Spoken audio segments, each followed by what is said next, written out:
Malam itu kegiatanku lebih padat dari biasanya. Sebagai ketua himpunan mahasiswa, selalu ada aja yang harus aku kerjain. Bahkan bisa sampai begadang di kampus. Kebetulan besok akan ada acara workshop di kampus. Bintang tamunya gak main-main. Dia adalah seorang pengusaha sukses dan juga artis ibu kota. Waktu menunjukkan jam 1 pagi. Aku masih di sini, di kampus ini. Masih ngurusin perintilan-perintilan untuk acara yang akan dimulai besok pagi. Kalau orang Sunda bilang, kagok edan lah. Geus waktu deh. Anak-anak yang lain udah pada balik. Tinggal bertiga aja kita di sini. Itu pun mereka juga bakal balik. Karena letak rumahku dan kampus cukup jauh, ya udah deh, aku jadi nginep di kampus. Toh perbekalan juga udah aku siapin semuanya. Nah, buat nambah energi dan imunitas, aku ajak temanku untuk mencari rokok dan membeli kopi panas beserta cemilan 10, 11. Yang tentunya di sekitaran kampus aja sih, gak akan terlalu jauh. Hitung-hitung cari angin malam lah, biar agak fresh ke otaknya.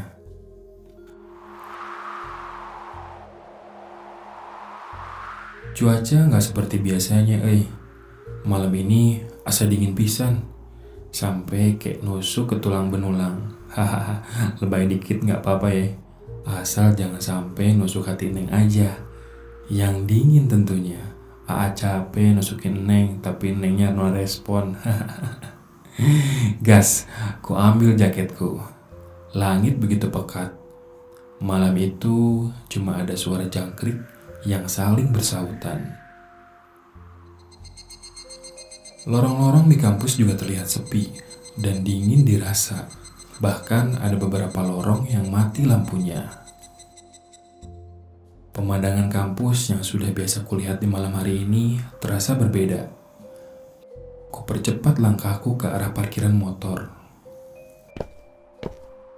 Karena cuaca yang makin parah anginnya, tanpa mikir panjang deh, aku langsung tancap gas dan keluar kampus bersama temanku.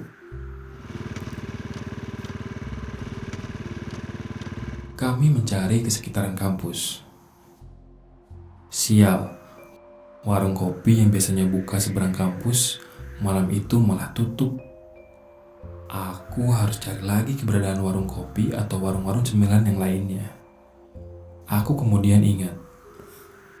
Oh iya, di belakang benteng kampus kan ada warung juga ya. Biasanya sih buka 24 jam. Siapa tahu warung itu malam ini masih buka. Oke, aku dan temanku langsung berangkat ke belakang kampus. Di perjalanan sengaja aku belokkan ke jalan alternatif yang mengarah lebih cepat ke belakang kampus. Lalu temanku menepuk bahuku. Mana yakin bro lewat sini? Yakin atuh bray? Dan kulihat sekilas raut muka temanku mendadak sedikit khawatir. Soalnya jalan yang bakal dilewatin adalah jalan motong. Orang bilang sih jalan tikus. Jadi emang lebih dekat ke belakang kampus ya lewat sini. Sesekali temanku mengajakku untuk putar balik dan ngajak lewat jalan yang biasa aja. Tapi aku tetap ngeyel. Perut dan pikiran udah gak bisa diajak kompromi lagi. Yang dibutuhin cuma pengen cepet-cepet nyampe ke warung itu. Ya satu-satunya jalan cuma lewat jalan ini. Aku yakinin lagi temanku bahwa jalan ini aman deh dari begal, karena aku sudah beberapa kali lewat jalan sini saat malam hari dan santai aja sih. Gak apa-apa kok. Aku coba kembali tenangkan pikiran temanku. Dan saat di perjalanan yang mulai gelap, mulai terlihat di pinggir kiri dan kanan yang masih banyak sisa-sisa kebun dengan pepohonan bambu yang berderet. Daun-daunnya lebat pisan sampai nutup cahaya bulan yang masuk ke jalan. Di sebelah kanannya berdiri benteng kampus yang kokoh. Sebenarnya di belakang benteng kampus ini adalah jalan yang ramai. Namun jalan tikus ini adalah jalan paling cepat buat nyampe ke warung itu. Aku mulai memasuki jalan itu. Cuaca semakin dingin. Dirasa-rasa temanku mulai menegang. Terasa banget dari cara dia duduk di jok motorku. Aku sempat tertawa kecil melihat temanku yang tegang dan ketakutan. Bre, santai lah. Lewat jalan kieu bae menisieun. Jika norek asup wae sarang jurig. Aku ledek temanku yang ketakutan itu. Dia memukul pundakku karena kesel udah ngetawain dia. Nu balik gue bre, jalan poe kieu sia mah masih kene heureuy. Jalan ini emang cukup panjang. Makin dalam semakin gelap pula. Beberapa kali kupindahkan lampu jauhku. Bunyi jangkrik, burung yang saling bersahutan mewarnai perjalanan malam kita. Benar-benar seperti di hutan. Jalan ini kalau siang memang sering dilewati pengendara motor roda 2. Tapi malam hari mungkin cuman aku dan temanku seperti sedikit gila gitu berani lewat jalan gelap malam-malam. Motorku terus berjalan. Saat ku ganti lampuku ke lampu jauh, tiba-tiba dari kejauhan kulihat bayangan putih bergerak. Aku kaget. Namun semakin dekat, syukurlah. Ternyata seseorang sedang berjalan searah denganku. Ternyata ada juga orang yang berani dan lebih gila lagi daripada aku. Dia jalan kaki ke sini sendirian. Pikir positifku. Iseng aku coba lebih dekat ke arah orang yang lagi jalan sendirian itu.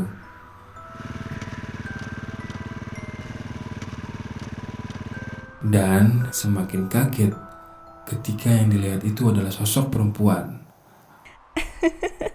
Anjrit, jauh merinding bulu punduk. Terlihat dari rambutnya yang agak panjang. Aku beritahu temanku, ada orang yang sedang berjalan bro. Temanku menyembunyikan wajahnya di punggungku. Sepanjang perjalanan ini ternyata dia gak sedikit pun buka matanya.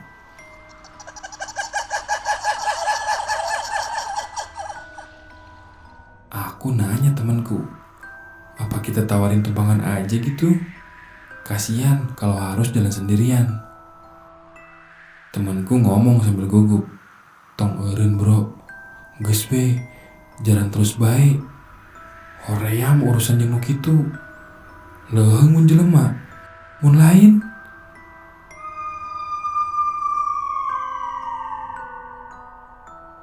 Tapi makin dideketin perempuan itu, dilihat ada yang aneh juga dari cara berjalannya.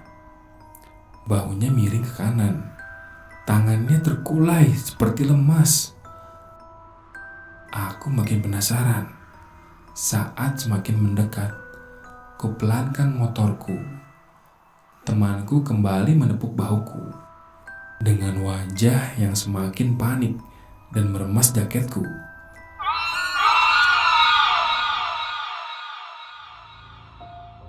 Seketika perempuan itu menghentikan langkahnya. Kemudian udara di sekitar terasa lebih dingin dan seketika hening.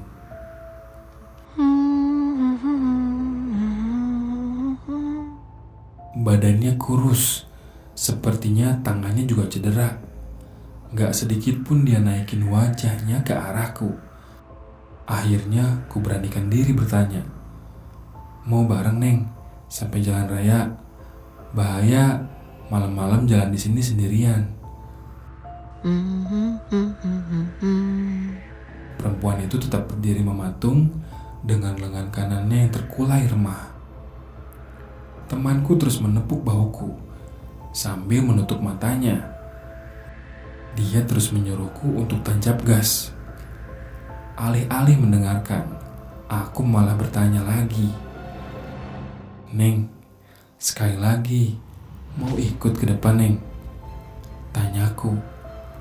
dan kepalanya perlahan menoleh ke arahku.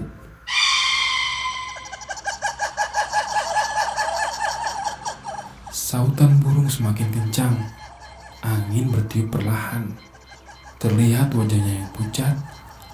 Aku pun menelan ludahku dan memberanikan diri memandang matanya.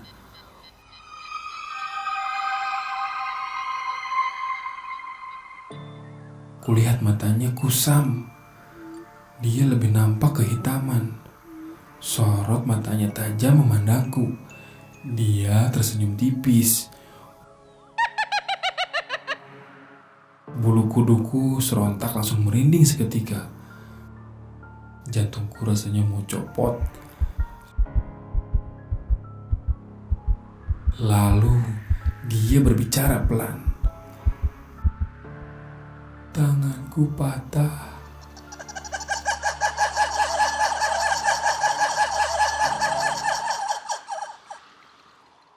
Lalu dia tertawa kecil. Aku yang tersadar ada yang tidak beres, ditambah temanku yang terus menepuk-nepuk bahuku semakin cepat membuatku semakin panik. Aku langsung tancap gas dengan nafas yang terengah-engah. Aku terus menjalankan motorku dengan kecepatan setengah gila sampai kami tiba di jalan raya yang ramai. Kuparkir motorku di depan warung yang menjadi awal tujuan kita. Pemilik warung itu keheranan dengan wajah kami yang pucat dan terduduk lemas. Dia bertanya dan meyakinkan keadaan kami yang tidak terlihat baik-baik saja. Kami menceritakan semuanya yang baru saja kami alami pada si pemilik warung.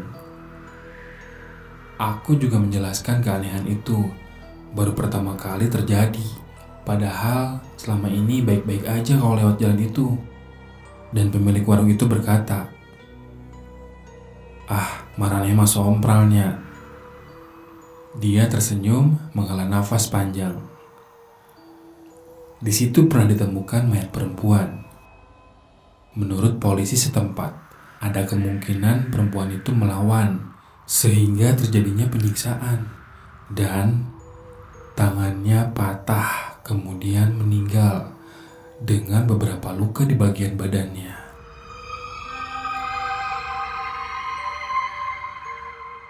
Setelah penuturan pemilik warung itu, dengan keadaan yang masih syok, kami memutuskan pulang.